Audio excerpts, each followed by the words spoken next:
नमस्कार, बहुत स्वागत आपका। मैं हूं आपके साथ मनुराज सक्सेना और आपने देखना शुरू कर दिया है मनु की मास्टर क्लास। चलिए अब आपको हम आज की महत्वपूर्ण खबर बताते हैं जो कि आपसे जुड़ी हुई है। आपकी सैलरी और पेंशन में कब होगा इजाफा, ये 5 बड़े अपडेट सामने आ गए हैं। केंद्रीय कर्मचारियों और पेंशनर्स की नई सैलरी के लिए 8वें वेतन आयोग ने काम तेज कर दिया है। दिल्ली के दफ्तरों से बाहर निकलकर आयोग अब सीधे सीधे अलग अलग राज्यों में जाकर कर्मचारी की समस्याओं को सुन रहा है। केंद्र सरकार के विभिन्न विभागों में काम करने वाले करीब 1 करोड़ से ज्यादा कर्मचारियों रिटायर हो चुके हैं जो और साथ ही पेंशनर्स हैं, उनके लिए बहुत सारी खबर है।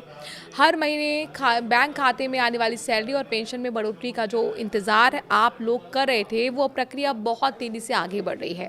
8वें वेतन आयोग यानी कि 8th पे कमीशन से जुड़ी कार्रवाई ने अब पूरी तरह से रफ्तार पकड़ ली है। जस्टिस रंजना प्रकाश देसाई की अध्यक्षता में बना ये आयोग अब फाइलों से निकलकर जमीन स्तर पर काम कर रहा है। देश के अलग अलग राज्यों और केंद्र शासित प्रदेशों में कर्मचारी यूनियंस और पेंशनर्स के गुटों के साथ आयोग की अहम बैठकें लगातार जारी हैं।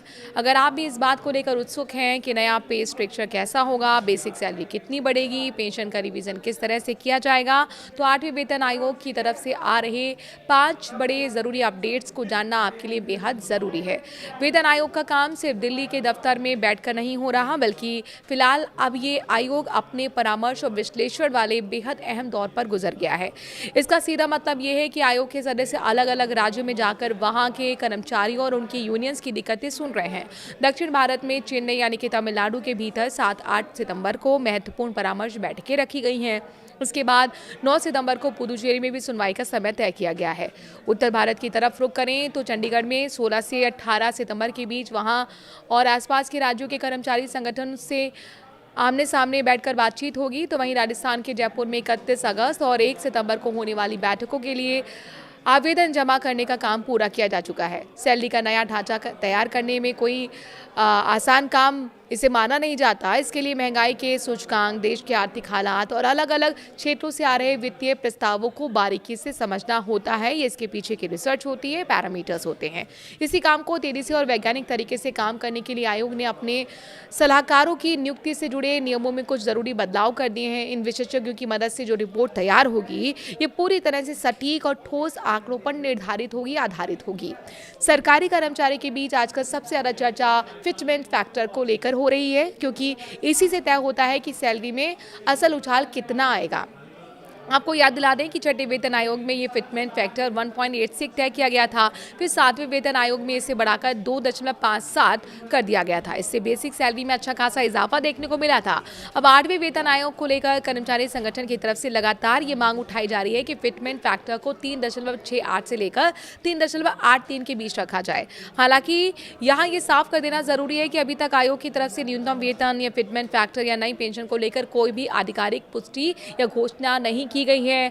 आखिरी फैसला आयोग की पूरी रिपोर्ट और इसके बाद सरकार की मंजूरी पर ही निर्भर करेगा।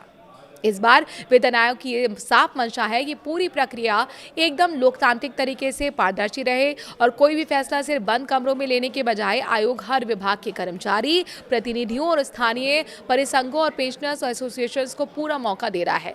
लोग अपनी समस्याएं और सुझाव लिखित रूप में या फिर बैठकों में मौखिक तौर पर सीधे आयोग के सामने रख सकते हैं। तय सीमा के मुताबिक 3 नवंबर 2025 को गठित किए गए इस 8वें वेतन आयोग को अपनी पूरी रिसर्च, सिफारिशें और फाइल रिपोर्ट्स तैयार करने के लिए सौंपने के लिए 18 महीने का वक्त दिया गया है। जब देश भर में चल रही ये सभी बैठकें खत्म हो जाएंगी, तब आयोग जमा किए गए सभी आवेदन और सुझावों का गहराई से अध्ययन करेगा और उसके बाद एक फाइनल रिपोर्ट तैयार करके केंद्र सरकार की मेज पर रख दी जाएगी। जब उस रिपोर्ट पर केंद्रीय कैबिनेट की मोहर लग जाएगी, उसके बाद ही नया वेतन ढांचा देश भर में लागू होगा। चूंकि 8वां वेतन आयोग अभी शुरुआती और बातचीत और आकलन के दौर से गुजर रहा है, इसलिए कोई भी नया फॉर्मूला अभी तक आधिकारिक रूप से पास नहीं हुआ है। ऐसे में अक्सर कई तरह की अफवाहें भी तेजी से फैल रही हैं। सभी कर्मचारी पेंशन भोगियों को यही सलाह दी जाती है कि वो इधर उधर की बातों पर ध्यान ना दें, बल्कि उसके बजाय पुख्ता जानकारी के लिए सिर्फ 8वें वेतन आयोग के आधिकारिक पोर्टल या वित्त मंत्रालय की तरफ से जारी होने वाले आधिकारिक बयानों पर ही भरोसा करें।